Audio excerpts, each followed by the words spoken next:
தொன்னி ஒரு சிறிய யானை. காட்டில் பிறந்த அவனுக்கு ஒரு பெரிய கனவு.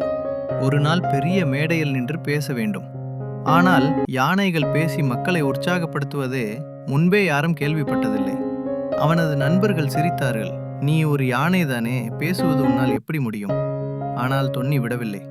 ஒவ்வொரு நாளும் காடுக்குள் ஒரு இடத்தில் நிற்பான். மரங்களை பார்த்து உரையாற்றுவான். ஒவ்வொரு வார்த்தையும் பழகினான். குரலை வலுப்படுத்தினான். பயப்படாமல் பேசிக்கொண்டே இருந்தான். ஒரு நாள் காட்டில் ஒரு புது நிகழ்ச்சி, வன உயிரின் விழா. அனைவரும் தங்கள் திறமைகளை காட்டச் சொன்னார்கள்.